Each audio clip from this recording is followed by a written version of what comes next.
Okay, I'm super stoked this day. I am going to be catching up with one of my faves. Mike Lee is in the building. It's been quite a while since we've been catching. I haven't been able to catch up with him, but I need to find out what's going on. College life, what's happening.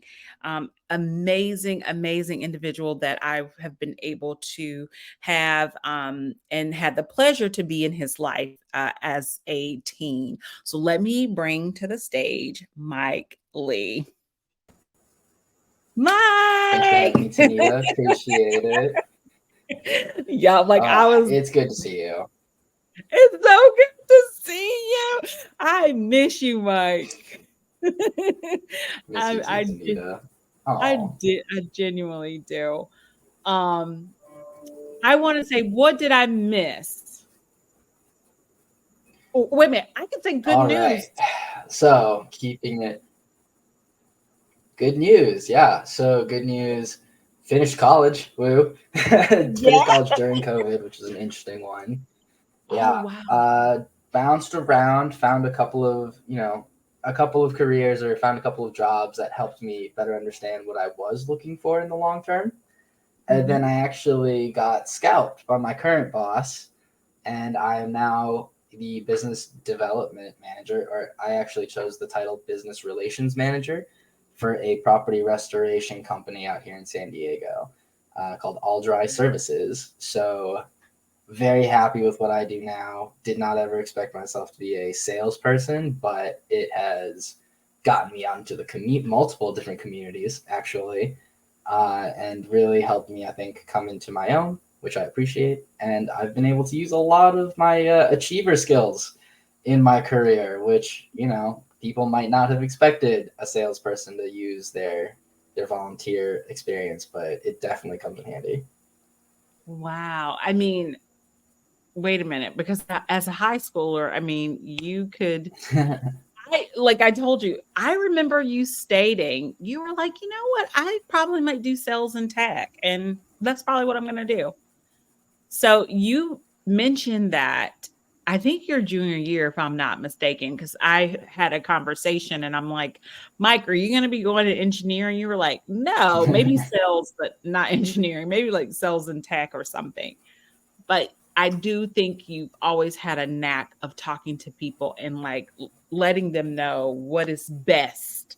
Like this might be better for you because you've No. always had that. Thanks, Always. Anita. I should have figured that out way sooner, honestly. And like I think I still found it out pretty early in my professional career, but if I could have saved myself 1 or 2 years, that would have been cool too. But Well, I listen, appreciate that you saw that in me.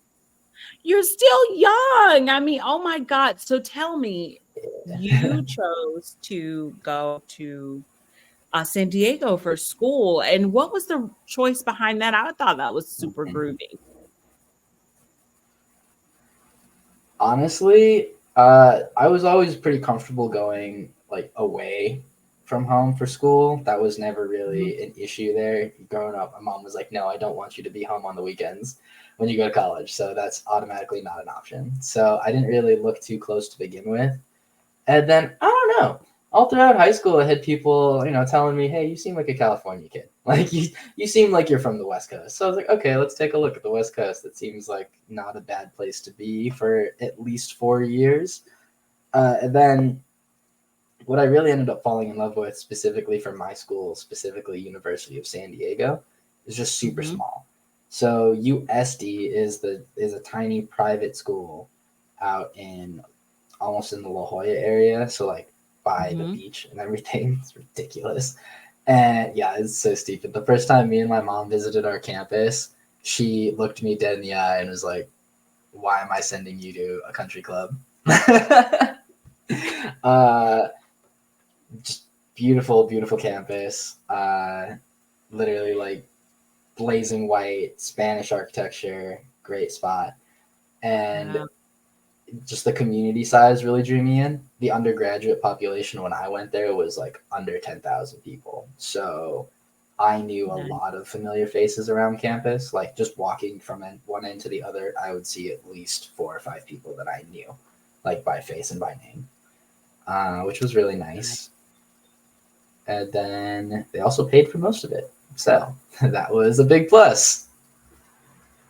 Okay, Mike, you are Yeah, not playing. yeah. I It was just a really good remember when you, choice.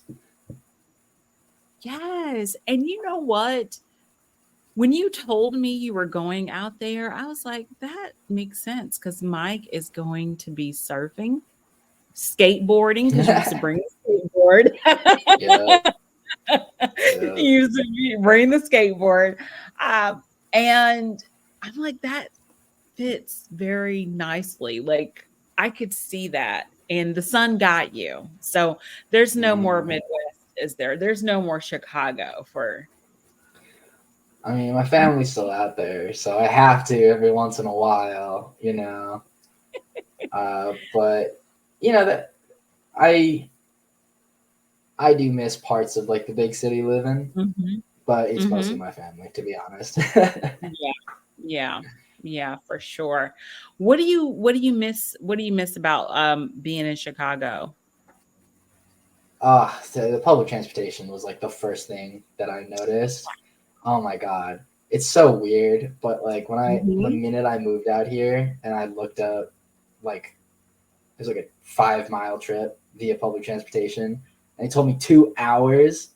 I was like, nah, there's no way. This is My, not the move. you know what? So that hurt. Yeah, you were really big about public tran as a teen. Oh my You used to, god, like every day I was on the L. Like that was my car, period. So when I came out here and I was like, oh, this is not viable anymore, it really, I'll be honest, I didn't explore much of San Diego for a lot of my undergraduate career because it was just so expensive to Uber everywhere. yeah. Uh, and then like, I had to make friends that had cars. That was basically the way Mhm. that I was able to get around to different activities. Mm, Uh, what is a key takeaway or a few key takeaways that you've learned from going to college out in San Diego or just going to hmm. college in general? Going to college. Ah, back to our previous point. Figuring out something that you're passionate about Mhm. is super important, and I think college helped me figure that out. Like I saw a lot of people who had things that they cared about and that they were actively looking to pursue. And Mhm. I knew a lot of people that were just kind of aimlessly doing it, that were just there because, mom and dad said this is what you're supposed to do. And like, I'll be honest, that was also a big motivating factor in finding out like who I was and what I was good at, what I wanted to do with it. Because I saw a lot of kids just going through the motions, and it made me grossed out because they were really annoying. You're right, like just taking up space, paying like 60K a semester, like a year, to do nothing, like not go to class and like barely contribute, say like a sentence a week. And each of our classes, like our teachers would give us the breakdown. They were like, hey, if you have class 2 times a week, each of these is worth like $100, and you're not coming to these, like that's fine, but your parents should be pissed. And I was like, yeah, they should. I would be. Yeah, that's So that insane, Mike. exactly. So just being passionate about something, or Yeah. being tenacious about whatever it is that you're doing. If you're doing it half with half of the effort that you normally would, why? What's the point? You're not going to be happy with the result. So like, great. uh, That and wow. then what else? There was one more thing that I wrote down here. Attending college. Yeah, and then just kind of like figuring yourself out. That was having an identity outside of what people tell you to do, or like the structures that you're used to. Growing up, you're given structure. That's how you figure out your environment, and that's really important. It's what you need. But then when you become an adult, You need to figure out how you operate with other people in other systems outside of your family, outside of your high school, you know? Mhm. So that was something that I really think I did a lot of in college and then did a lot more of once I got out of college. But that's something that I think is a really good takeaway, and like that the college space is a good space for it. Like you don't need to go to college to develop that. It gives you a good opportunity to do so outside Mhm. of, you know, the home, your house, your normal environment. I would agree with that. And let me just take you back to when you were a teenager, because Hmm. to me, sometimes you see students and you're just like, this this individual's gonna need a lot of work. And then you see someone and you're just like, oh, wow. Like this person has it together. And you were that person, Mike. You got it Dang. together. Like, Ha. yes, I'm Thank gonna you, say because I did this. not think so, Tanita. Well, you had the core about you. And let me tell you Hmm. some things that I appreciate that resonated with me and that it just continued to keep me going, because I'm always inspired. Like I get inspired by students, former students. I get inspired by people that I work with, right?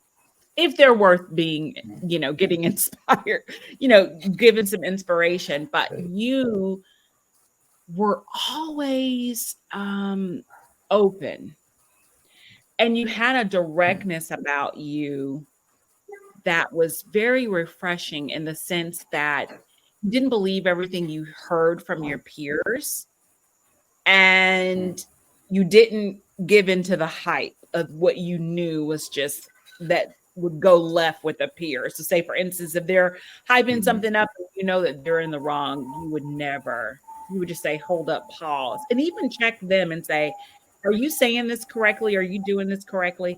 But in also, you were just so sure of yourself. You were just so Hmm. sure, and your peers knew that too. I don't think you thought you knew that, but it appeared, Yeah. and you did it It through, takes time. yeah, and you did it through actions, and you did things like theater shows, and you were like, yeah, let's do it. You were a bongo Mhm. boy. Remember, you did the keyboard, and I mean, it was Oh my fantastic. god, I It, forgot. it was fantastic. I mean, Hmm. you have always been like unapologetically Mike.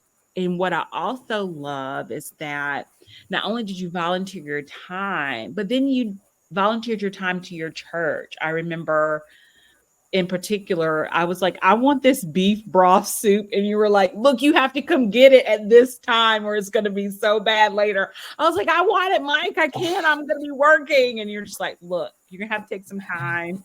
We're doing this. I mean, but you That's would, hilarious. yes, but you would even volunteer your Forgot time. about that. Yes. Can you believe I remember that? I don't even remember that, Tanita. I was See, I remember that, funny. Mike. It was, because Steel it's the, trap, man. yeah, it's just like key things about you. I was just like, gosh. Then I thought, like, what is Mike really doing today? Like, is he in sales? I mean, is he really bad at math? Like on your Instagram handle, I'm bad at math. I was like, I gotta ask Mike about this. Is he I bad at can't math? ever change it. So the inspiration for that was my senior year of high school. I took a calculus class, an AP calc class, just the one that got me like a semester's worth of credit. And for some reason, calculus just clicked. I was always kind of like a B minus math student, or like a solid B. Just Mm-hmm. I don't know. That semester, like I remember my final, I think for the AP exam, I was literally asleep on the train on my way to class. Mm-hmm. And one of my friends at the time woke me up, and she was like holding her math textbook, reading it on the way to class. And she's like, we have our final, right? I was like, yeah, I'm tired. Yeah. And then yeah, got it back, got a 4, was just very proud about the fact that like I don't know, I had never really been confident in math to that extent. Mhm. So then to get to take an AP course and feel like I absolutely killed it, I was just like, okay, great. And then it was that time to make an Instagram. I didn't really have one. And I was like, oh well, what's funny? And then I got the I'm bad at math, no numbers, no nothing. And I was like, okay, great, lock it in right now. And then ever since then, every time I tell people my Instagram handle, they'll pause for about 5 seconds and then look at me. That's hilarious. No, it's I was one like, of the yeah, best thanks. ones. It is one of the Thank best you. ones, seriously. A great marketing tool, Mike. It is. Little did I know that being okay standing out would be my best marketing tool, period. Yeah. Yeah. I want to ask you, what were some key takeaways? Look, because this is what's really interesting, right? A lot of a lot of people think that learning only happens, like learning should be really, really honed in on in school. But what they don't realize is that learning also happens outside of school. And sometimes if you put yourself in different spaces, you a student actually learn more about themselves outside of school than in school in terms of like what they want to do and who they want to become from all of the different interactions, right? And I'm just curious to know, like, what are some takeaways that you took from our interactions within the museum space, you volunteering your time, also just having this crazy passionate person, educator, like, let's do it, Mike, let's go. And you supported it. Yeah, I love that because I feed off of a lot of the energy around me. So like I pay a lot of attention to the atmosphere of a room. And whenever you walked into a room, it was just like immediately action, excitement, so like that helped me a lot because the minute you walk in the room, like, yeah, I'm amped, let's do this. Because I know Tanita's got my back. So that was That's right. 100% something. I mean, back to like the energy and the passion, that definitely helped me, whether I knew it at the time or not. Like understanding what environments motivate me uh, was huge. And like I was always motivated on Saturdays, Tanita, let me tell you. Uh, and then one thing that I Oh think you my really helped me goodness. with Wait a minute. was no, it's fine. I was gonna say you helped me a lot with understanding like what environments I work well in, or like what Mm, environments motivate me, and that just going back to our passion conversation, like understanding that when I work with passionate people, I'm equally passionate. That was great. mm, Uh, and then I think you really helped me learn to play to my strengths. Like there were mhm, times in Achievers where I don't know if you remember it, you were just like, "Hey, Mike, can you just like handle this for a bit?" Or mhm, like you gave us a task and you're like, "All right, cool, Mike's in charge. Everyone go do it." mhm. And like we took a Yep. bunch of pictures around the museum for STEM and everything, and like I loved that. Would I have been voted the leader of the team? I don't know, but like Yeah. when you elected me to that, I was automatically like, "All right, cool." Tanita asked me, "We're gonna get this done." And everyone went with it too. Like that Mhm, helped me a lot understand that mhm, like I had an affinity for leadership, mhm, and the fact that people also listened to me, I was like, oh, okay, cool. mhm. Like Corey listened to me, and I was like, damn, whoo.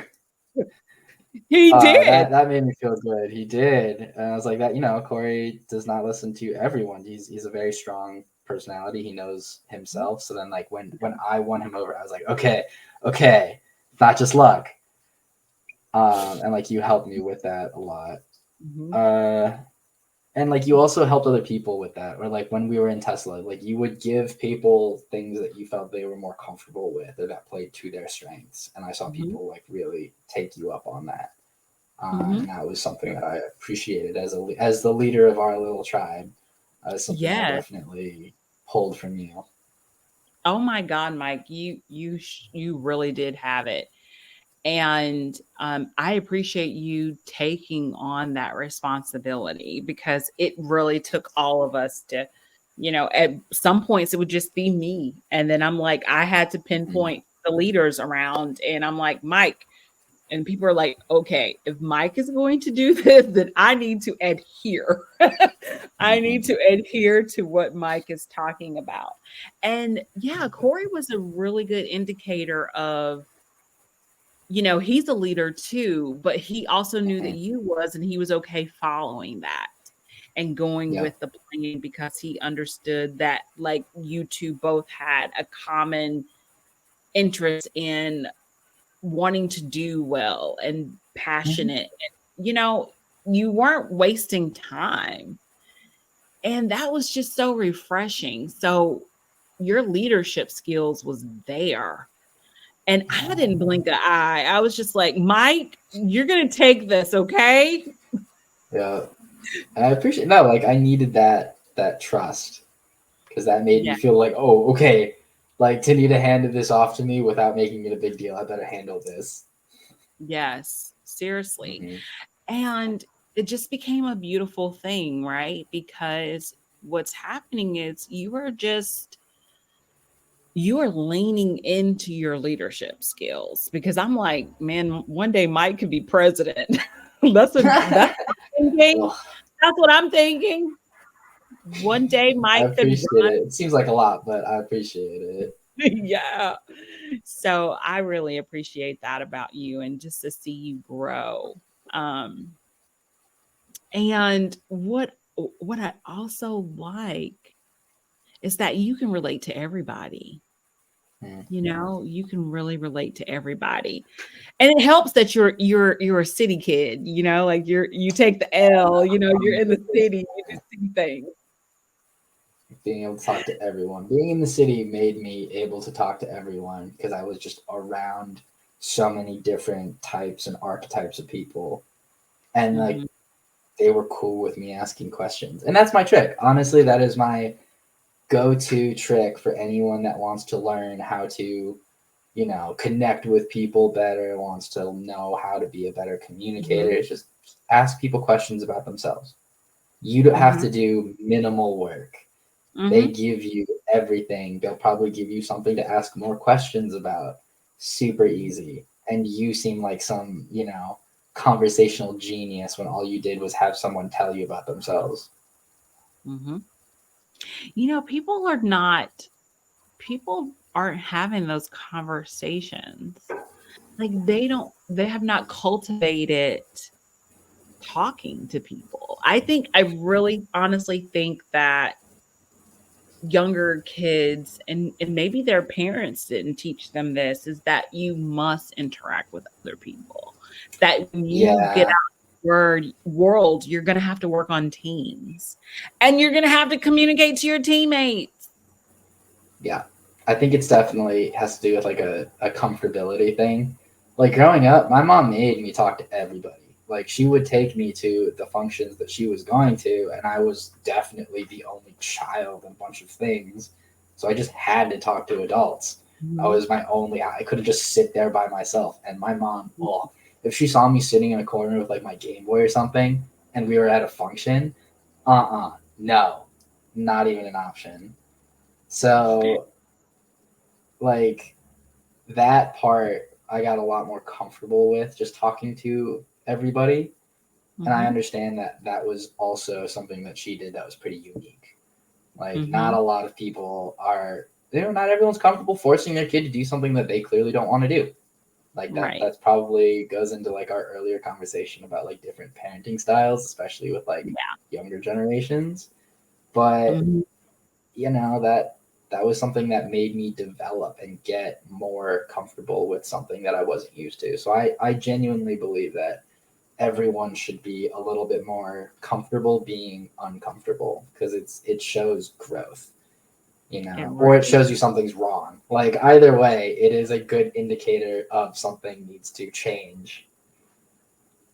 that is so true. And that's one thing that I hope, you know, as I interact with when I have interacted with you and others, like there has been times where things didn't go right. And I'll say, hey, y'all, things didn't go right. Like, this is what happened. Now we got to do this, just Mhm. putting it out there. But like you said, you have to go through these things. And parenting is hard, but if you do the right things, sometimes your parents are not going to tell you everything that's roses, and they're going to push you because they know that you're going to need that skill. And you got it, Mike. You got it. Got lucky. Thank you. A lot of Tell practice. A lot of Oh my practice. God. And let me tell you, just talking about your mom, she is so phenomenal. Like me and her was locked in when I met her. I was like, what? Me and you, lady, we're the same people, kind of. So she was just Yeah, like, you guys are oh, definitely very unique individuals, and that like there's nothing wrong with that. That's the great part about it. Like, something that I've learned coming into marketing and just coming into adulthood, like being unordinary is terrific. Like, why would you like to be common? mm-hmm, Not to like mm-hmm. say it's a bad thing, but like a little bit. Yeah, your mom is phenomenal. Like, she's a phenomenal lady. Like, she's pretty bad. You know what? She's She's an ASS. interesting lady. I respect a lot of things. Uh, Coming into adulthood, I was like, okay, she did some smart things. Good on her. Mm-hmm. It also kills me to agree with my parents. Just from my competitive side, it kills me. Mm-hmm. Mm-hmm. But you know what? There's nothing wrong with that. There's nothing wrong with being competitive because the world is competitive. If you're not competitive, even if you're a business owner or you work for someone, you're gonna be left in the dust, and Right. hey, if you want something, you better go after it, and it's gonna be some other people going after it too. Exactly. Right. It's not Hmm. you, it's someone else. So like act like it. Do you Right. want So it? why can't it be you? Right. For reals. Mike, so let me ask you this. So, Hmm. what is a key takeaway that you've taken from your college life? Mm, say open and honest communication is key.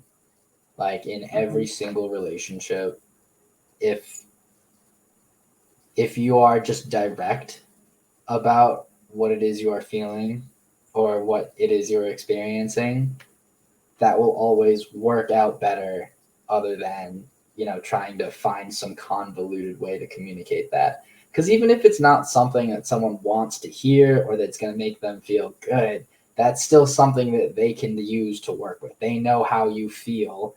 Now they can respond in kind versus like, oh, I don't really know how this person feels about this. So I'm going to kind of, beat around the bush as well to get a gauge of their reaction. That just extends the transaction so much longer.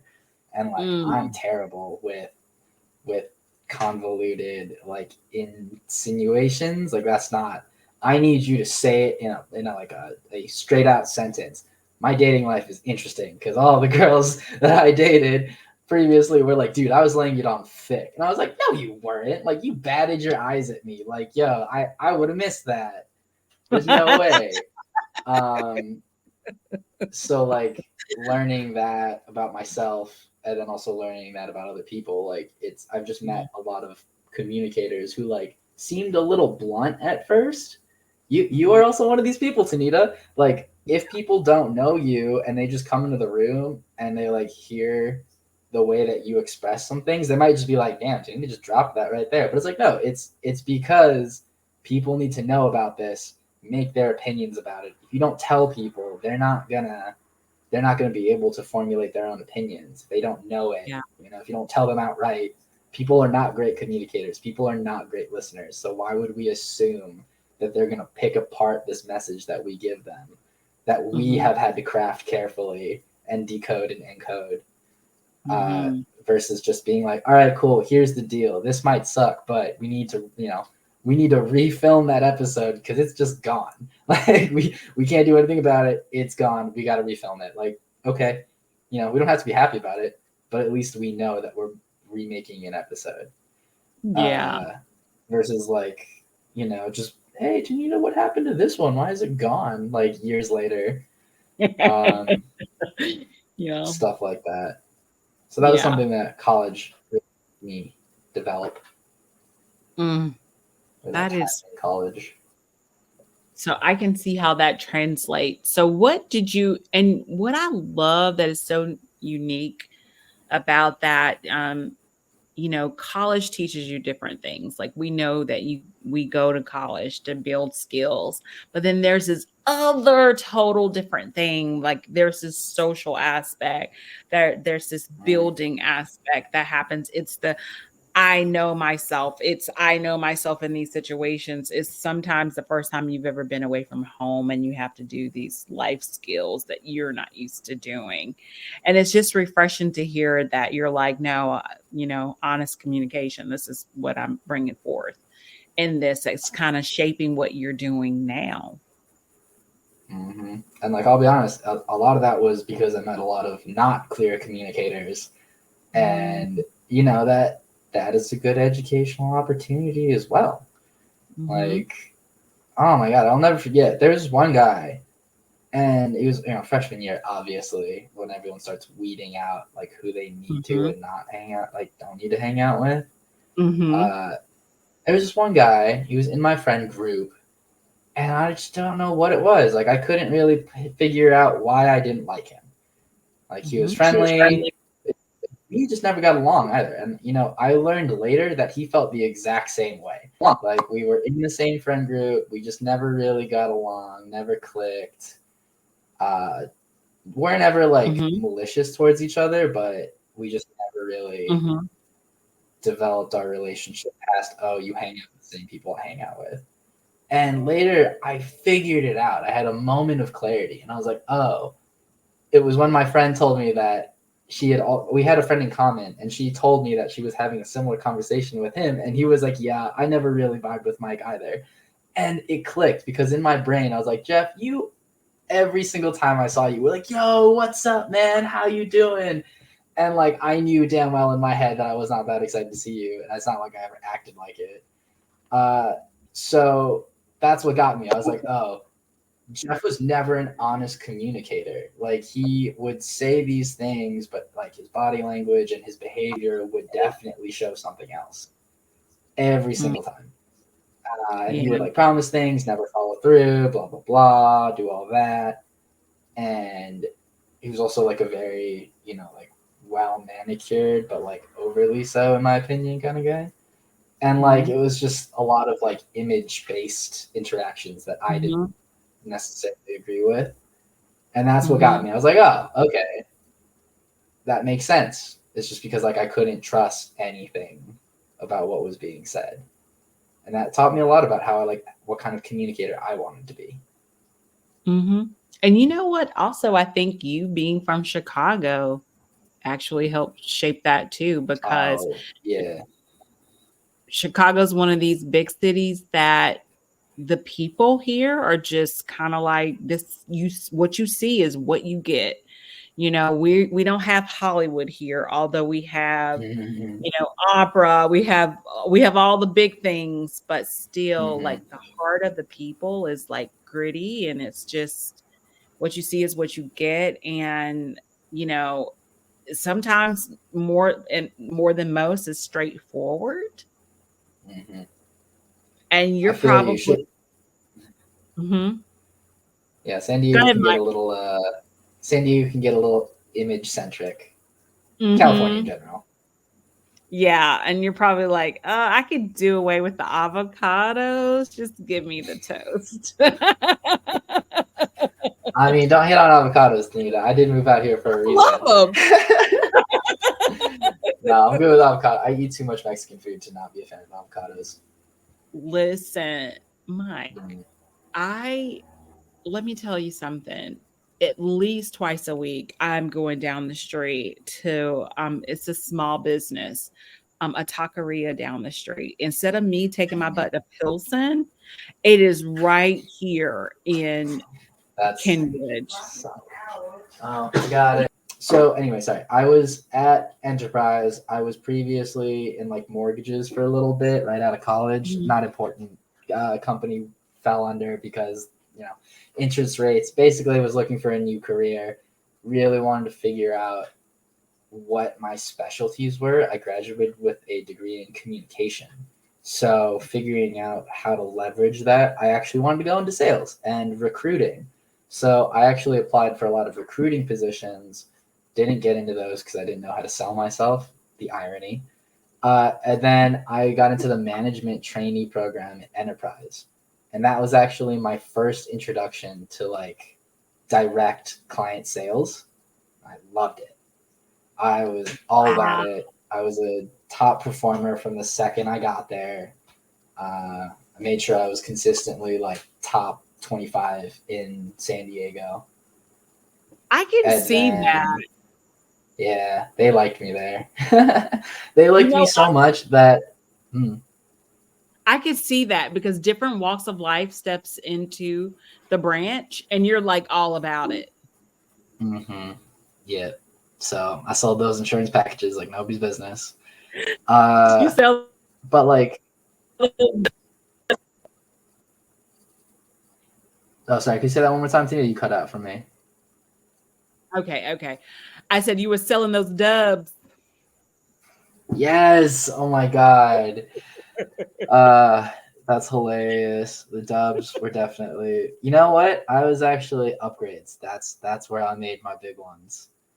Wow. Um, yeah, I'm so good at talking to people. Like, I'm not gonna put you in this. Like, come on, I can't do that to you. But we could do this for like a couple bucks more. Um, yeah. No, the minute I saw a tall person coming in for like a discount car, I was like, nah, automatically no.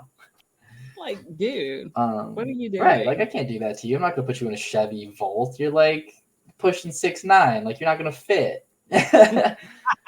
So so I actually ended up renting a car to my now current boss, and he called me back at the branch like a week later, and was essentially like, "Hey, I know you probably don't remember me, but I was just like astounded by your service, and I might have a job opportunity for you if you're willing to talk more about it." And I was like, "Okay, I mean, worst case scenario, it's not good, not a good opportunity, and I get a free breakfast." So I met up with my boss, Rob, and just kind of learned more about him starting his own company. We do property restoration, so we deal with like water damage and mold damage. So it's Mhm. pretty recession proof, in my personal opinion. Yeah, Uh, yeah, that's like if you have a roof and pipes, you are a potential client to me. So yes, everyone. and that And happens. yeah, that's literally how I make my living. So I got talking to Rob, and I was just blown away by his genuine like compassion. He was just like, "Hey, I want to do this the right way. That is literally going to be our branding. I will make sure that I take care of you and give you everything that you need to kill it." And like that leadership style really called to me, and I would be responsible for a lot more. So like now I do a lot of our community engagement. I'm always at networking events, chamber of commerce events. Like I'm all over the place, and it works. It fits so well for me. And I'm so glad that I found this opportunity. So I hopped on with Rob. I was not sure because he was just starting his company. So I was one of the first 3 employees for this company, basically Nice. developing our sales system. And Wow, yeah, and we hit the ground running at the beginning of this year, actually. And I've been that doing that is ever since. so. You know, Wow, Mike. it's He fun. saw It's fun. you. He saw you. He, I mean, he had to he had scoop a good you up, eye. Mike. I was good. I appreciate him for doing so because, man, some of those days at Enterprise were rough. Ooh, baby, especially when you have to wash those cars out back. That's the thing. Like, I respected everyone I worked with at Enterprise, all of my branch managers, because they were out there washing the cars with me. I will not forget. I was out in Miramar one time, just washing cars at like 6:30 on like a Tuesday, and the only reason I wasn't being a super like mean person about it is because my manager was there with me. We were the only people there just washing these cars, and I was like, I cannot say anything, but also I am not getting paid the same that you are doing, man. That is so true. But what I They love all about share profit. Yeah. yeah, I mean, you're right about that. Um, I also have a good friend that I met at Enterprise, and he went on to become a real estate agent, and he's doing really well. I like But to I see can that. remember when he went to school and he was just like, "You're gonna have to cover for me on the weekends." And I'm like, God, I don't really want to do it. But I understood that that's what he wanted to do. And I'm like, well, I'm gonna be quitting because I'm going into teaching in a month. Yeah. So let me just cover you and we're gonna get out of this thing together. And like having that relationship was like the thing that I took away from Enterprise. But it's also like a humbling experience. Like you said, everybody has to do the work. Everybody. Mm-hmm. And Yeah. then those that are in leadership, you know that they had to go through that too, because in order to get to that point, they all have to start in the MIT program. Yeah. I respected everyone the ladder up because I was like, I know you've all done this. It's crazy. So like Yeah. I think I learned a lot about like culture and that kind of atmosphere because like they got strong culture there. If you buy into Enterprise, you are set. Man, that culture is deep. You cannot cut it with Mhm, it is deep and it's thick. You can't even cut it with a knife. mhm, Like it, when you're there for a long time, you sip the Kool-Aid, now you sipping margaritas, now you sipping champ. I mhm. mean, you are so. Yeah. So So yeah. let me ask you this, Mike. Is your what's your passion? What was your passion then versus now? I had a pretty general passion in high school. Like I was always telling people, they're like, "Oh, what do you want to study? What do you want to do when you grow up?" I'm like, I don't really know. Whatever it is, I just want to make sure that I am like helping others. Like that was the main goal. It's like I want to make sure that I'm doing something that I'm confident is, making the world better or contributing something positive in some way, shape, or form. Like I never Mhm. really wanted to do something that like I knew ultimately didn't matter. Uh, Yeah. well, not like that, but just that didn't necessarily affect a whole lot. So now I honestly think that I'm able to do that so much more because of the way that I work within like communities, the way I work with other business owners. A lot of my day to day is just connecting business owners with other resources or other businesses that may help them grow their businesses. So like that is very motivating to me because not only do I build credibility with these business owners, which is Mhm. ultimately my goal for them to like use our services or to like trust our company, but Mhm. I also get to develop these relationships. Like there are people that genuinely are super happy to see me when I walk into their offices, and that's not always the case with people with business devs from other companies walking in unannounced. Yeah. And being in like the chambers of commerce and the local communities that I serve is super fun. Like, Mm. hmm whenever if I'm in an organization, people know me there, Tanita. That is Of for sure. course. Uh, Of and that, I mean, that's not how everyone operates, though. Like, there are a lot of people, especially for these community organizations or the chambers of commerce, so like the business oriented ones, where people sign up just to, because they think they know that it's a good way to get your name out there or to get your company's name out there. So they'll sign up, maybe they'll go to an event, say hi to some people, maybe they'll sponsor a table so they can like physically market there. But past Mhm. that, people are always looking for members who are actively looking to build connections, and that's not Mhm. always the case. So when my passion is to build connections within communities, Like people respond so positively that it just makes me more excited to, help them get connected with other people. Or if there are others that respond to my efforts really well, I will double down on how I help them or like who I get them connected with, because they're willing to, they're passionate about it. They're willing to make the effort, which so many people aren't. So that, that's something that I'm lucky that I have gotten myself in a position where not only do these services I provide directly help people, like we're fixing people's homes. That is something that I am more than confident is beneficial, and that I know that my boss and my team do like honestly. So that's something I can always be happy with. But like the relationships I get to develop are also super, super beneficial in my opinion. So that's something I've gotten to keep doing. Well, that has not changed. You have just you've just broadened your passion to other adventures because as a teenager, you were building relationships with your peers and making connections and strengthening those bonds and seeing how you can help. And you're doing it now. And it makes sense, right?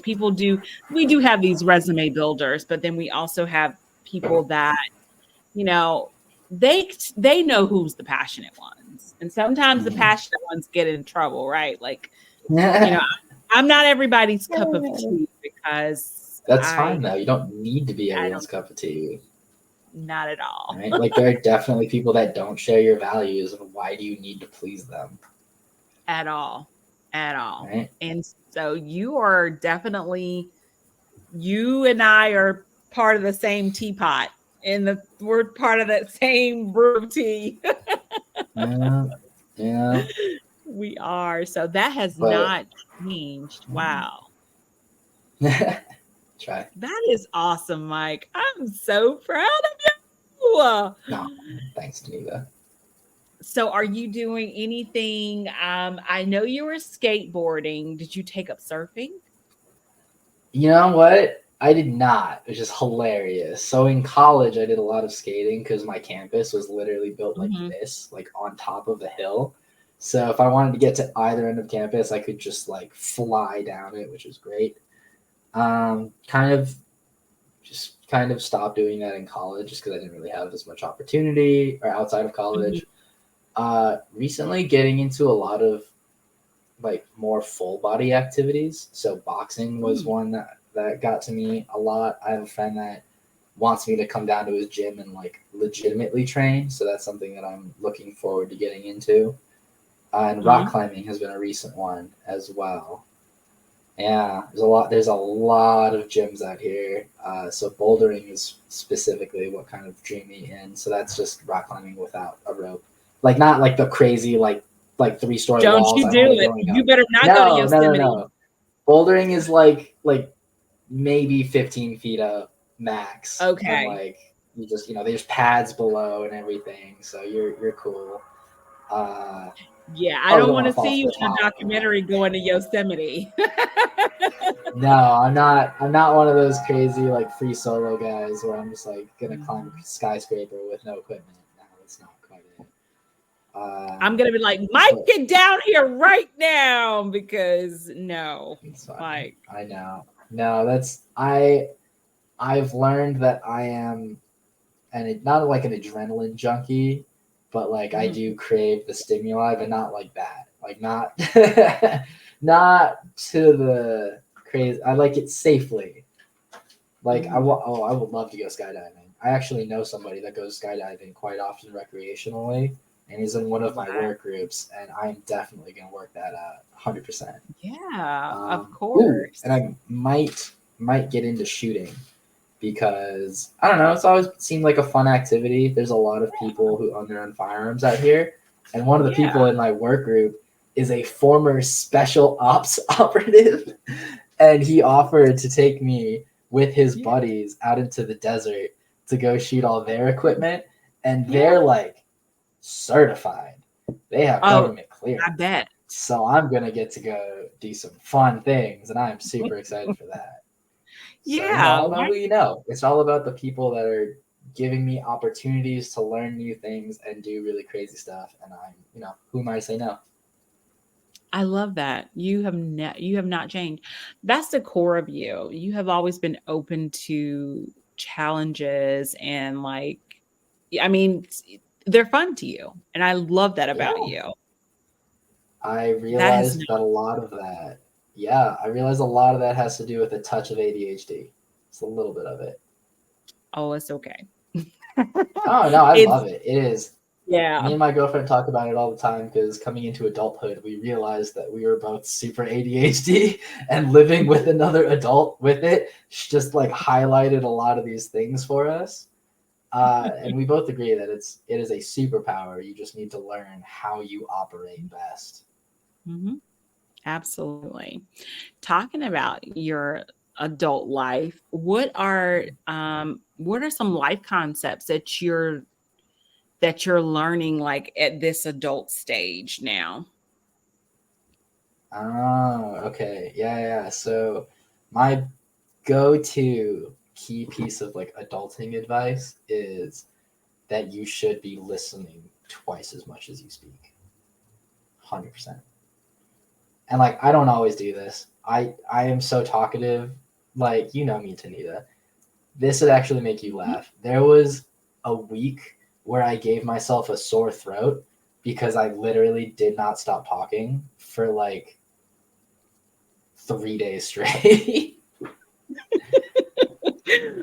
Oh my Yeah, I God, measured Mike, what it. were you I doing? I measured it. So I do a lot of like community events and a lot of networking events. So I measured it that week because I was like, what did I do to myself? Each day for like 3 out of 5 days of the week, I spoke for a minimum of like 5 hours each day. And that just completely destroyed my voice. Wow. uh yeah. You went So that's in. learning to, going back into taking care of myself throughout the day. Important. Wow. That is Mhm. insane. But But that's true. That's why we have 2 ears and 1 mouth. it makes it so much easier. Like it is almost always better to get more information before, speaking, before sharing, in my opinion. So like I love now paying attention to who is the quietest in the room. Who's the one that's sitting there absorbing everything before they speak, because usually they're pretty insightful because they've listened to everyone give their own spiel, because like a lot of people will speak and focus solely on their own agenda, which is fine. Like that's, you're voicing your opinion, but like that also, you know that it might not be the most fitting, rather. Like I appreciate people who are gonna like take all of the opinions, kind of see what the flow is, and then from there they can give their opinion, they can give their input if it's applicable. Mhm. Yeah. That is so true. And like sometimes we get excited. Like when I talk to you, I'm like, what happened? What? Because we just have so much to talk about, right? Like I think I've always been that way with you. And you're right. Sometimes people just want to talk about their agenda and that's it. And when you're talking to people that like that and they won't change, I don't think, until Mm-hmm. something And you're just like profound listening to them happens. go like me, and you're like, okay, cool, cool, great. hmm And then also, they don't have that spirit to help others. Mm, They don't really have that. It doesn't quite resonate where, sometimes your life purpose is to be a human that helps and help others and be kind to others and listen to others. And, it's, you don't have to have the same opinion, but you can, hear out people's thoughts and then you can counteract and do the act of listening to talk and do that. But I totally dig what you're saying for yeah. sure. So you're talking, but you know that you have to listen more. Yeah, that's literally like half of the sales process for me Mhm. anyway. Like I need to ask questions to get you talking about what it is that you genuinely care about. Once I understand and I listen to what you really care about, then I can give you my pitch. I can give you my solutions. But if I just walk in a room and I start talking about all the things I can do, you're not going to care. There's no reason. You're like, okay, great. You want to sell me something. I don't care anymore. That's true. That's Mm-hmm. so true. Like you just came here to just sell me on some stuff. You're not even trying to hear what I got to put down. That is Mm-hmm. so true. Let me ask you this, Mike. You have always been internally motivated. I know your mom has been a big force. Your parents have really, shaped you. You come from a very strong, parental involvement. Like, they have really Mm-hmm. done such a great job with you, Mike, by the way. What has contributed to your internal motivation?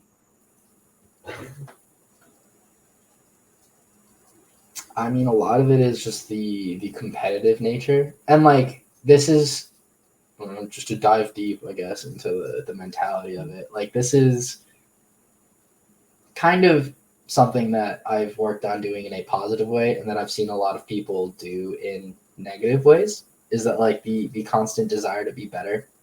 You know, like most athletes that I know, they're always trying to be better at their sport. They're trying to improve in other ways, even if they're the best at what they do. The people that are the best at what they do are the ones who want to improve the most. That's what's driving them. Like that is something that I have learned about myself. And like that being said, doing that in a healthy way is also very important. So like understanding where you are, how hard you've worked to accomplish whatever it is that you've accomplished. Like you have to acknowledge that effort to then be like, okay, cool, let's do more. Because otherwise it just turns negative. Like I had a buddy in college, my like senior year, and he was honestly really well put together in my opinion for like a 22 something year old guy. Like he already knew he wanted to get into real estate. His dad had a really heavy background in that, so like he understood like property management really well. He already knew that he was going to get himself set up for that. He had himself like a Roth IRA before he graduated. Like very responsible things in my opinion, and was Mhm. like listening to podcasts, would do yoga every morning, like would do everything that he could think of to improve himself every day. Mhm. But it came from kind of a negative space sometimes. Like a Mm. lot of it was he was like, oh, I see how I used to be. Like he used to be total football meathead, just pushing heavy things around and being a dude. He went to an all guy school, so like very, very dude centric in high school, and like watching him better himself was very inspirational from my perspective. Like living with him, seeing him like doing all this to improve himself, I was like, okay, cool. Like I feel motivated to do better, and hold myself to a higher standard because like I'm living with this guy that's doing it. But I also had to take the time to look at him and be like, dude, you're pretty impressive. Like let's not go degrading yourself because like yeah, maybe you're not where you want to be right now, but like look how far you've come.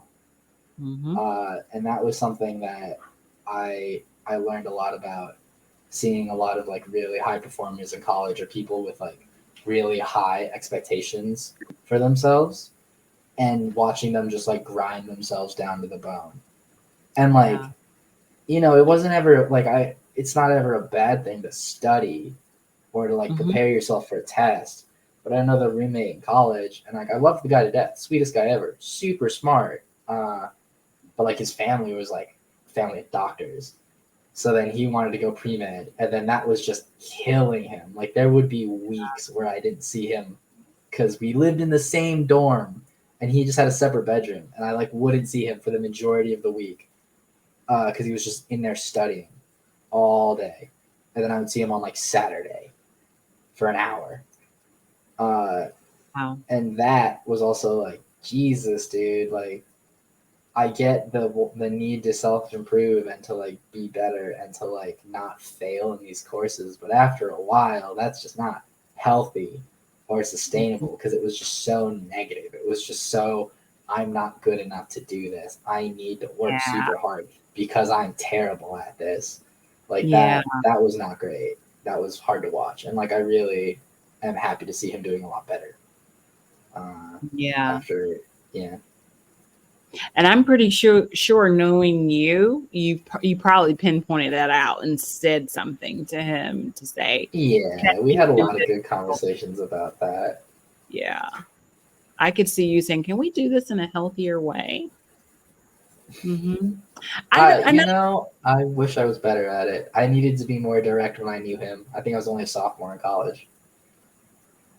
Mm, yeah, you were intense as a high schooler, so I mean, so sophomore in college, I know Yeah, you were a little bit more intense than high school with the direct. yeah, yeah. You know, I that's Or maybe crazy to think or because maybe California might have like, told you to be a little bit more, over the bush somewhere, and you really like, no, oh let's be over the no, bush. I think moving to California and meeting a lot of people that were kind of beat around the bush has motivated me to be less beat around the bush. Yeah. Yeah. Yeah. It's crazy to hear you say that I was super assertive as like a high schooler because I'm thinking about myself now and I'm like I've become like exponentially more assertive in the last like 3 years. So to hear you say that as a high schooler, I'm like, oh my god, am I just demanding? No, not at all. Um, there's nothing wrong with being assertive and knowing what you want. And at times when you are a teen, everybody wants to be like everybody else. And no, be yourself, do you. Why? Like, some days you'll have the skateboard in your hand and some days you don't. When it's snowing, we know you're not going to have the skateboard, and you kind of did your own thing and you were very assertive of this is what I like to do and this is what I'm going to do. And I kind of like the fact, I love the fact that you always stood up for something and you believe, like if you believe, you stood up for it. Yeah, so you won't fall for anything. And you were assertive in high school, which is a great trait to have, and it just seems like you've worked on it and it's just gotten even better. Mm-hmm. Yeah, You know, definitely. assertive people get things done, you Yes, know. I firmly believe that, although I don't think everyone is comfortable with being assertive or having authority. Yeah, because now society is making it, they're frowning upon it, but we're suffering. We have kids that are, making demands and they haven't even gone through life. You have the younger generation that is loud and wrong about a lot of things. All they have to do is continue to live and they can look back 10 years and say, God, I was loud and wrong. We have these social media platforms where all age generations are in this one spot, and sometimes you have 20-year old talking to a 50-year-old, and those are two totally different experiences. Look 20, you better hope you get to 50 so you can have this hindsight reflection on what's going on when you were at 20. So it's a lot of that, and it's a lot of really don't really say what you really mean, which is ridiculous in a Mhm. way. I mean, you could say it in a respectful way, but respectfully, this is what I mean. Mhm. Yeah, no, absolutely. Like that's something that I am super upset about in a lot of like social media interactions. It's so like the way social media is used, it is so you centric, or like so me centric, me, my opinions, my feelings, my, you know, event, like my image, that even the discussions on there aren't, they're so one-sided. Like the comment section is just people posting their opinions and then people responding, either agreeing with said opinions or like disagreeing wholeheartedly, and then not real, like there's no discourse. It's just people hating on each other. Like it's not Yeah, like someone has ever been like, oh, that's a fair point, like on a Facebook group. Um, and that's not like real discourse, in my opinion.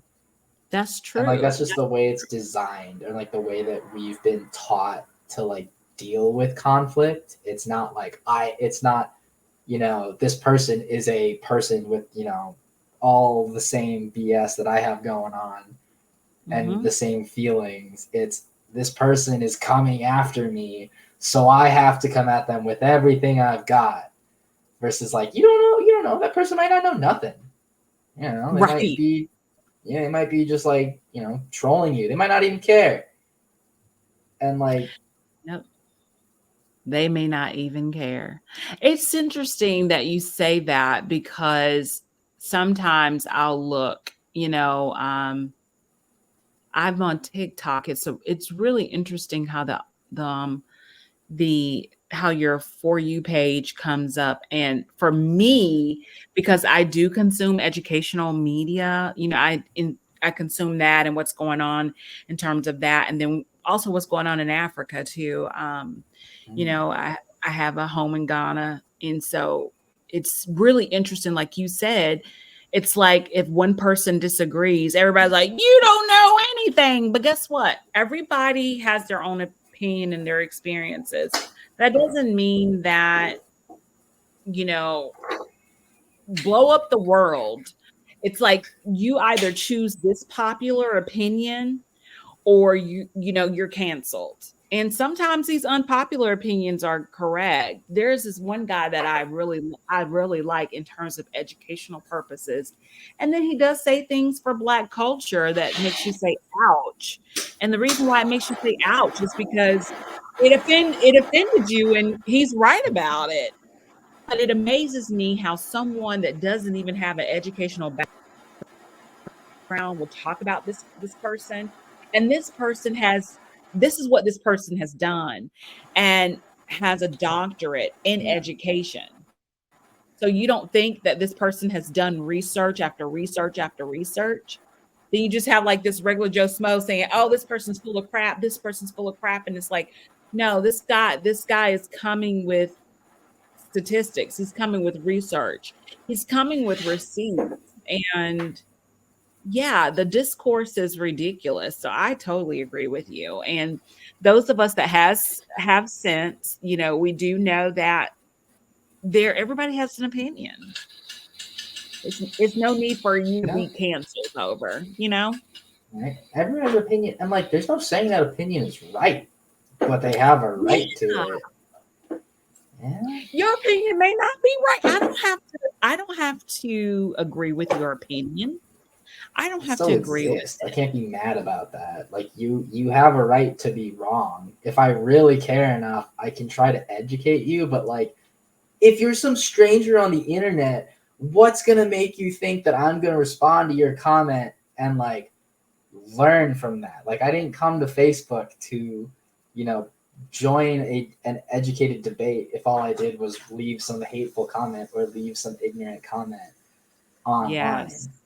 And like that is what baffles me, is like people that will get so up in arms about something that happens on a forum, and I'm like, well, like, I how much know. weight are we giving that? Like, these people Right. exist already. Now we just are allowing this to be circulated and to like just take up space. It's not like it solves anything.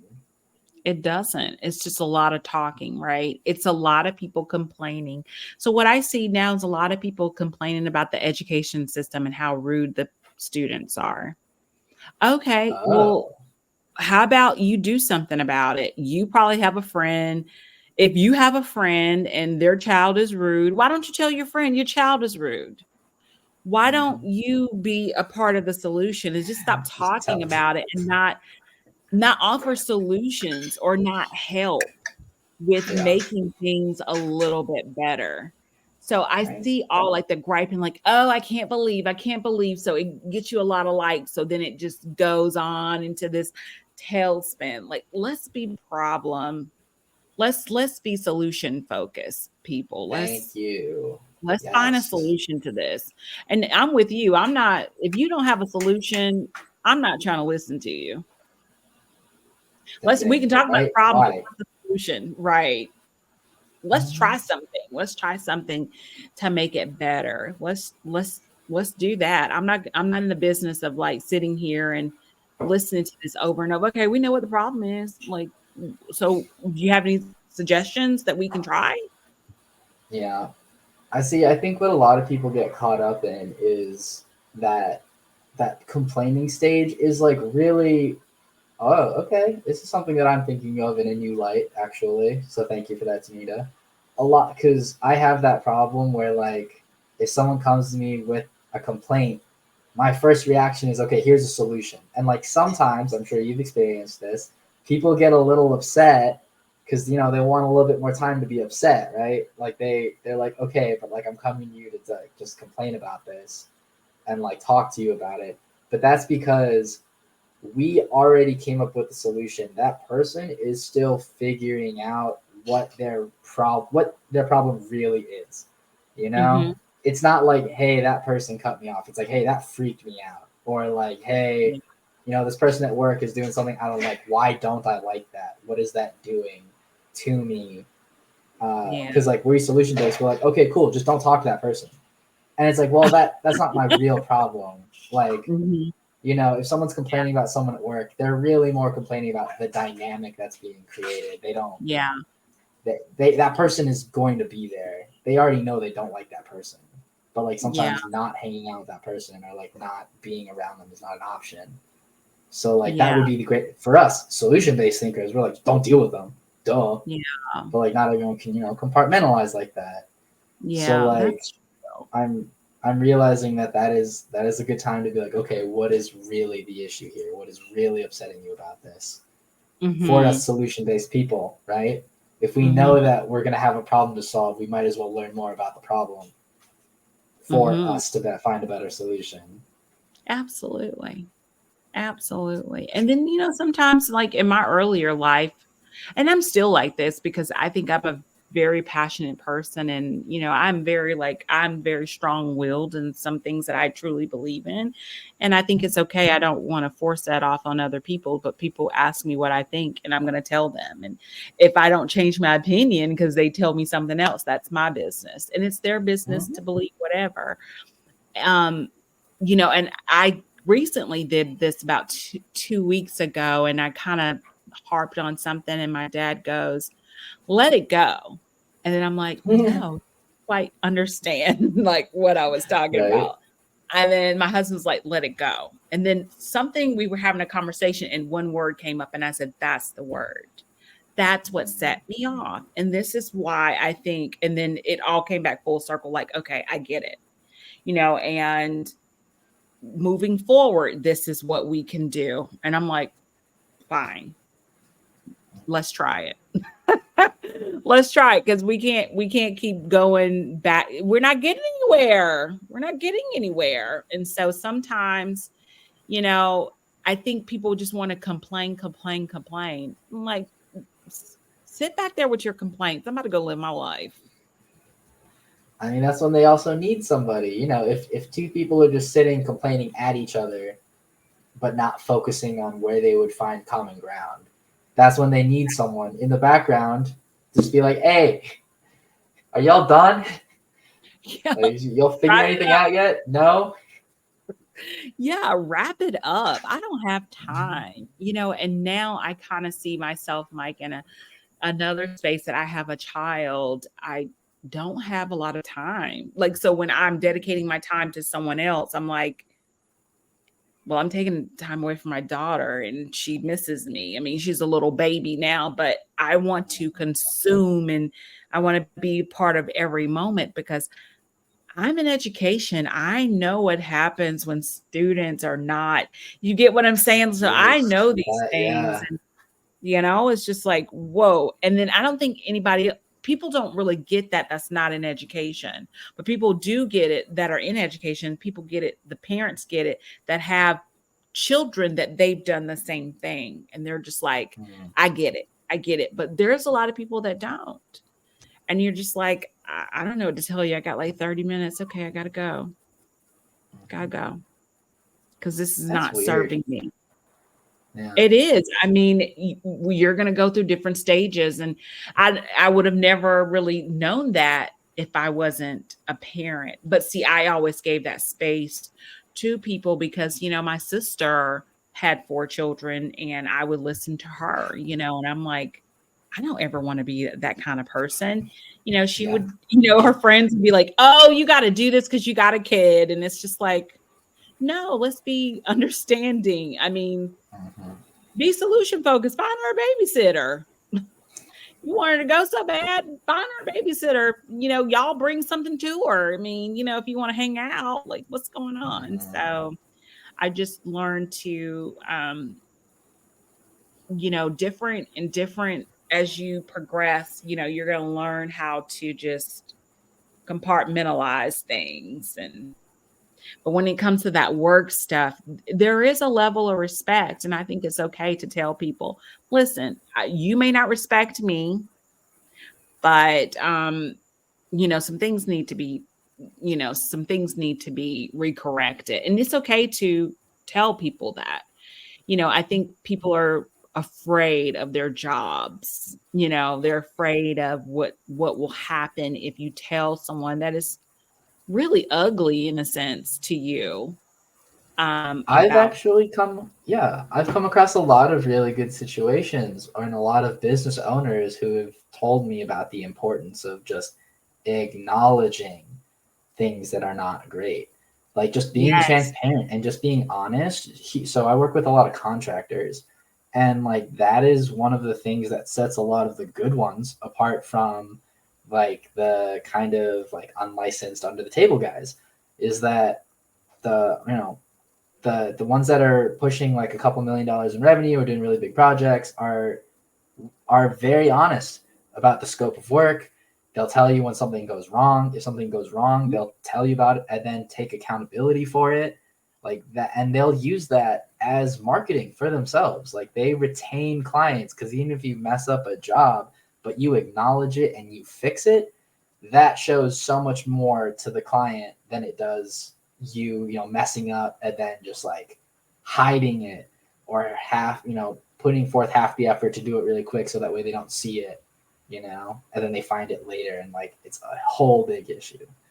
Like that transparency part is, I think, so important and something that we are severely lacking in Oh my. nowadays because everyone wants to please everyone. Everyone wants to be popular. Everyone wants to Mhm. not be viewed negatively by anyone. And it's like, it's okay. There's some people that you don't like. You shouldn't want to be, Mhm. liked by them. They don't share your values. They think completely differently than you. Why do you want to appeal to them? You're right about that. You're so right about that. And the transparency is key. And like you said, we're all, people are wearing a mask and they don't, but listen, I'm spending my money. If I know you're not perfect, but if you're going to be late, just let me know. If this Mm-hmm. happened, okay, we'll come back and fix it. I mean, what are we talking about here? And Right. I agree with you on that. If you're just transparent with me, it'll go a long way. And look, I'm a loyal like consumer. Mike, I do business with y'all. Like Tony is my hairstylist. Remember Tony? Do you Oh, yeah. Tony is my That's hairstylist. hilarious. You still keep up with all of us? That's awesome. I'm so jealous. Yes. Oh my God. Who else you Listen, got on y'all the got a roster? business. Hold on. You y'all got a business? I'm like, okay, let me try it out then. Because Okay. I know the level of commitment some of you put in, you know, like Tony Mhm. went to cosmetology school, got her license. I know that she's like really into STEM and stuff, and she really wants to know all this stuff. So she's my hairstylist, and she's been my hairstylist ever since she's graduated from cosmetology school. Mhm. So that's been like years ago. That's And sick. yeah, her sister's coming over to take pictures of the baby. She has a photography company. Nice. Anwar built my first website, and he's also like now he's transitioned into like my coach. Yeah, My okay. Oh, yeah. I was about to say he knows how to produce coach. something. He is a producer. He knows how to He produce a good piece of work. So, is. like, I was just Okay. thinking. I was like, I don't know. Is he like your social media manager now? No, he's He not what is he doing does. really good things. And so That's. I I was say all thinking. that I to think he has a podcast too. yes. And so I say all that to say, oh yeah, Josh just started a podcast. He has a podcast studio Yeah. in the West Loop, like on Green Street. Like Oh, he's what? a whole And I'm gonna studio. be and on West Loop, honey, in prime real estate. I was like, what? Okay. So it's kind of like, and he has a studio. So I'm going to patronize his studio, to Hmm. do some podcast sessions in there. It's like, I Hmm. believe in you guys because you do show transparency. And I have built a relationship with you, and I know your work ethic. Yep. I Yeah. Yeah. do. You literally are the type of person that built my career. Like I firmly believe, and one of the groups that I'm a member of, say like we do business with the people that we like and that we know. Hmm. Um, oh, I guess you'll be happy to hear this. So I'm in a referral networking group called BNI, Business Networking International. So Hmm. it is a collection of business owners uh, who basically just work to generate referrals for each other. And Hmm. I'm the VP of. I got elected the VP of my chapter of 40. When I was elected, it was 49. Now it's 42 members. So that's what I've been doing recently. If we're talking about leadership opportunities. Yeah. Well, Long, because long you're way from taking pictures around the museum. you did a lot. You did a lot, Mike. It, I mean, because you're a leader. I mean, we could stick you in a tsunami and you'll be like, okay, let's do this, this, and this. And then people are like, okay, let's do it. Mike said, let's do it. Because guess what? You're going to be Ah, about, you have the passion. You have the passion. And listen, yeah, you have the skill to hone in on what's needed. You're not just out here passionate and you don't have a plan.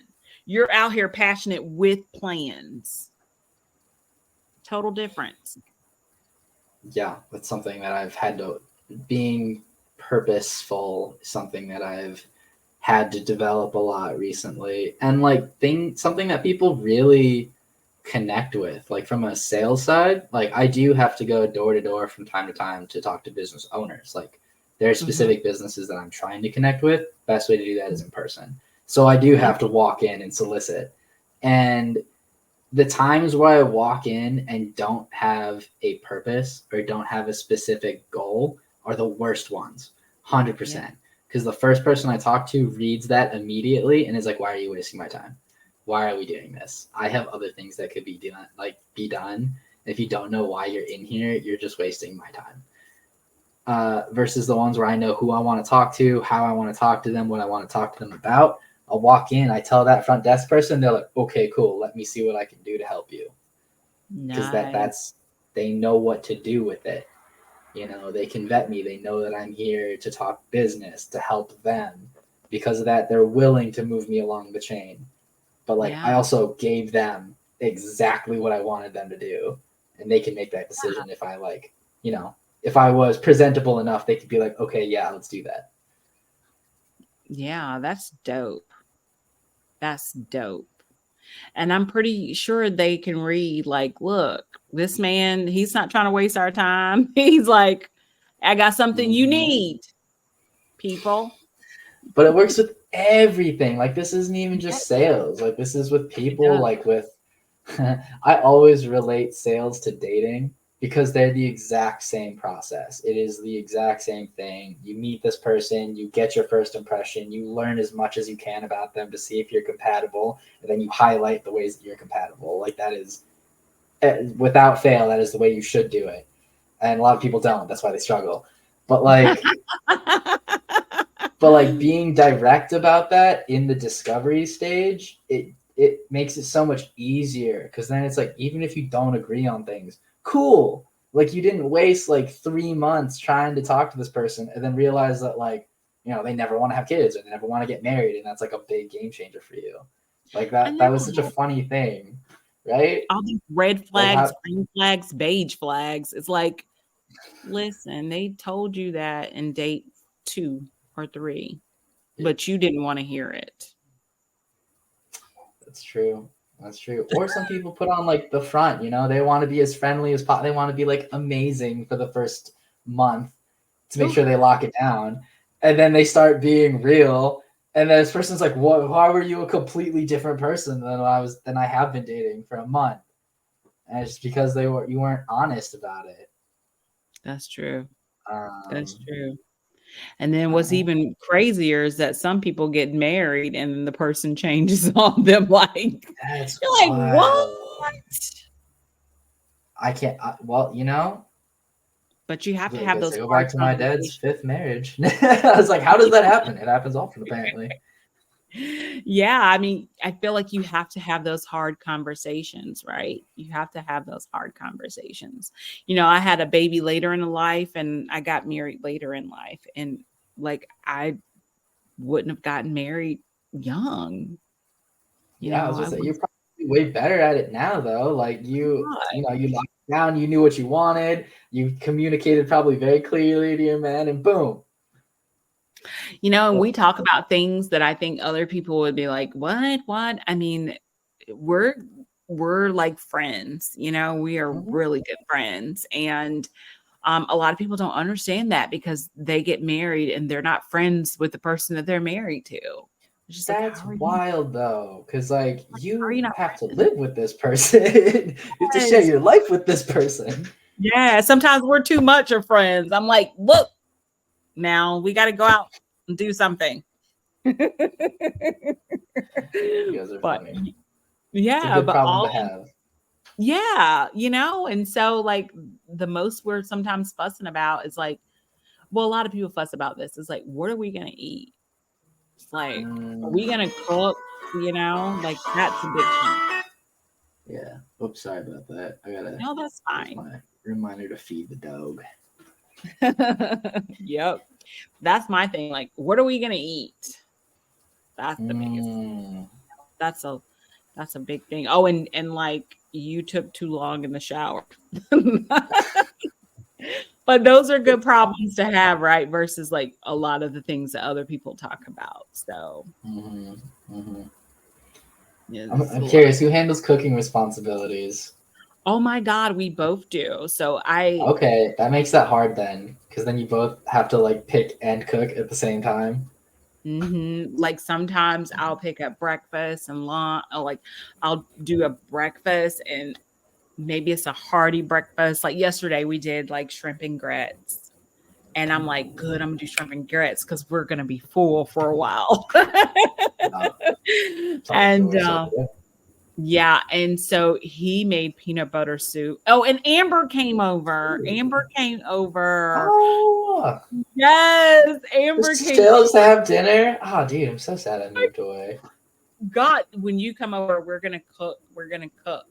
So she came over and she had the dish because it's a Ghanaian dish. So it's peanut butter, it has like goat, turkey, and fish in it. Ooh, Um, Peanut butter, like soup broth, and then we had like a rice bowl. And okay. I was like, don't give her a lot because if she doesn't like it, because he will give you a lot of food, like feeds you like you're 5 people. And so yeah, Yeah. we do some very non-traditional things. Like if I'm busy, he'll do laundry. If Yeah. whatever needs to be done, we both kind of like chip in terms of that. So we kind of tag team a lot of things. I don't take out trash though, but he does. Like, I mean, yeah, no, it's okay to have role. I was never a big fan of gender roles or like, social roles. But mm-hmm, now I was literally just talking to my girlfriend about this. This is wild. Uh, I think it was more so to help people develop that mentality of like do what you specialize in. mm-hmm, The way you use the achievers. Like you're like, no, do what you're good at. Like why am I going to give you the hardest task if you're, if mm-hmm, you're a hunter? Why would I make you a hunter if you're like 90 pounds wet and mm-hmm, like can't see in the dark? mm-hmm. But people got so stuck up in like, no, you have to follow this rule. This is a hard Yeah. set rule. And it's like, no, no, no. It was more so just making sure people were doing the things that they were the most useful doing. So like Mm-hmm. me and my girlfriend have split responsibilities and they're all over the place based on just what we do better. Like I am a more patient chef, so I will do the Mm-hmm. cooking. I can't. I'm so bad at I cleaning, remember so she that does the. someone cut the green onions, and I remember this story you told me. You were like, this like ex-girlfriend of yours cut those Oh my green god, that's onions. hilarious And that you you were like, remember I'm that because not that's just having it. Can you believe I remember that? Mike, I don't that even know was a what I had good on one. yesterday, but I remember that. That's a funny story. Yeah, no, that was definitely a weird ick for me that like I learned late in the game. You were like, It was weird, yeah. I Poor was like, knife skills are a weird turnoff. well, yeah. So, and I say do what works for you and your partner. So a lot of people are like, yeah, like I have to do the laundry. And I'm like, we do whatever needs to be done. Like sometimes you'll do it, sometimes I'll do it. But then some people are like, well, are you learning the dishes? I'm like Ghanaian dishes, and I'm like, no, because he cooks them better, so he cooks them. And then I'll do like shrimp and grits, and I'll do the other hearty stuff. So Yeah, yeah. we coming with two dishes. We're coming with this side and that side. I like that. I like a little variety. Yeah, it's like, That's no, sick. I'm not going to take up all the cooking, please. Ah, your girl's gonna grow up with so much good food. I am so jealous. I had a Yes, good cook at home too. My mom was a good chef, so I can't complain. But like, yes. And like such a nice palette, right? Because I yeah, think living in Chicago, like I say there's some great restaurants, but there are some bad restaurants in Chicago. And but you gotta know where the good ones are. You know what I'm saying? And yeah, so, yeah. I have a place for Korean. Oh, do you go to Ajuma's on in Chinatown? Um, Have you heard of them? no, That's my I favorite have. Korean spot until you tell me otherwise. I don't actually know. I think I might have been there like once. I do not remember. I'll be honest. I know that I think that was definitely open when I was in Yeah. town, but I could not tell you what we thought about it. It did not strike me, or it didn't stick with me long enough, but that's only because growing up there's like literally only one place I ever went to with both sides of my family. That's the wild part. It What wasn't is it? just So with we my can mom or just with my dad. It's called Chosanok, and it's in like Lincoln something. It's not Lincoln Park. It's not. It might be. I think it might be by like Lincoln Park High School. So Cho San Oak, like the tree. Okay, Chosun Yeah, Oak. and it's like this is like old school Korean place. Like everyone there, when I used to go, all the people that serve you are like bare minimum 60, 70 years old. And I'm like the sold. head chef dude, like I hope he's still alive, honestly, but like the head chef there was always just this like super old Korean guy. I love it. Uh yeah, I love it. and like legit. And like there were people other than Koreans going there by the time I left. So like it's Yeah. not gonna be like a super scary experience, but like that was in my opinion, that was just OG Korean barbecue, like the default authentic experience. That is amazing. Like, I know for Indian, I go to India House and Okay. Grand. I got my Mexican spot here in Kenwood on 47th, and it's a little after Cottage, just like west of Mhm. Cottage. It's on 47th, and then I really like Pequod's for pizza. You Yeah. know what I'm talking about? That deep dish that is really good pizza to me. I was a Lou Malnati's person. My family was I Lou Malnati's fans. I'm not mad at Illuminati's and that butter crust. I'm not mad at it, Yeah. but It's I'm not funny. a That's big like every. Illuminati. It's You funny. say what? That's how I judge Chicago people. I'm like, what's your deep dish of choice? Yeah, I think no Pequod's is more pan. With they have like Okay. this really thick. They have like this burnt crust. It's really good. Ooh. It's Okay. off of Clybourne, and then for Southern food, I don't necessarily patronize a lot of Southern places because I'm Southern and I'm really, Hmm. really like tough on it. And the way people make their grits and fried chicken is Yeah. a whole thing. I'm like, I'll just make that. I'll just wait. I go back to Okay. North Carolina for that. You know what? There's one like hands down. Oh, I now remember what it's called. Hands down, best fried chicken I've ever had in Chicago. Mrs. T's fried chicken in Lakeview. It is okay, Tanita. I Let don't me even tell you, know. the reason I stopped in this place was because the first time I ever went there, I lived in Boys Town, so like the demographic there. I swear to God, I was walking around my neighborhood just looking for something to eat, and I had to stop because this was the only storefront that I've ever seen growing up there that was just all African American people. You Like the gotta go. store was just full of people, and it was a fried chicken place called Mrs. T's that had just a full house. And I was Right. like, okay, bet we're gonna try this place, like obviously. And Wow. when I walked in there, the first time I went there, I didn't know this. It was the first time the storefront had been open in a while. Like they took a little break because the owner had to go back to Louisiana to hang out with her family for a little bit and deal with some family stuff. So when I was sitting there waiting for my order, I was listening to all these people, all these neighborhood people come on in and be like, "Hey, I can't believe you're open again. I have been waiting for months. I didn't know what to do with my Friday night." And I was like, "What? Like what do you mean your Friday night? Like this was just what you do every Friday? You just come get chicken here? Okay." And I was so excited for this chicken, and it knocked my socks off. 100%. Oh my God. I'm gonna have to Yep. go because I trust your palate. I trust your palate, Mike. See, now I don't know how it stacks up against like legit Southern fried chicken. I do enjoy a good fried chicken, but this one was like, ooh, solid.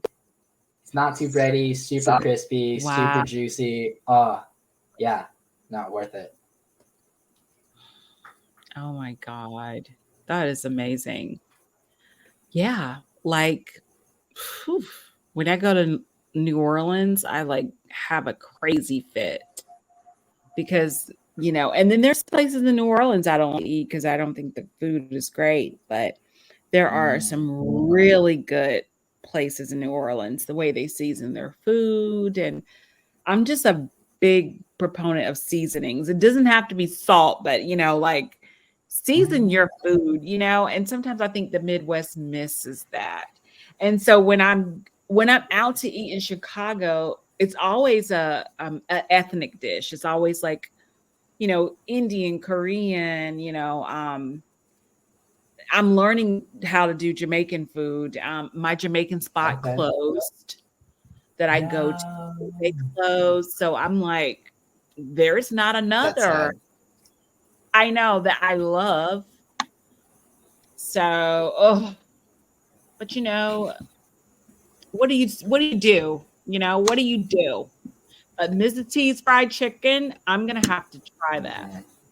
I hope they're still open. That was funny. Like I will tell you right now, the wait time is hella long.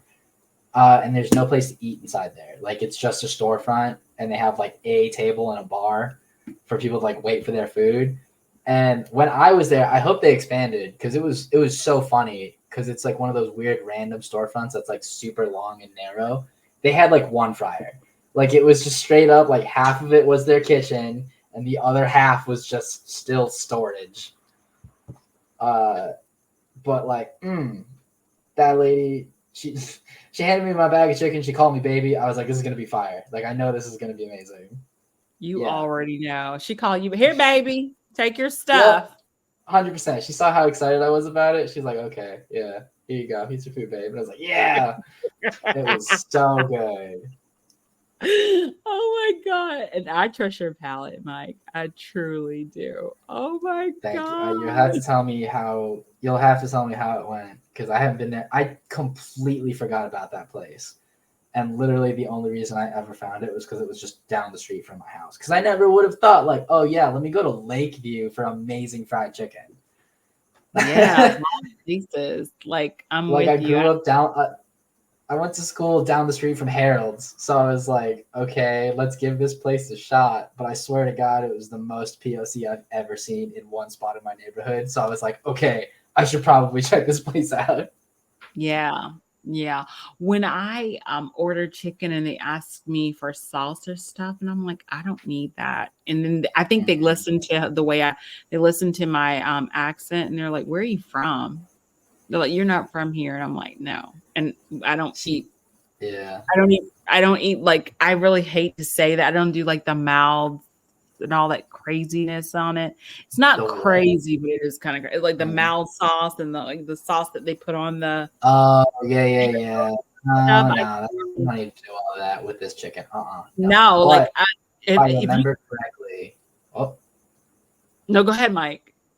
I would say if I remember correctly, the Mrs. T lady makes a bomb like honey mustard. I don't know what it was. It's either that or it was like some Louisiana style barbecue, but it was like yellow.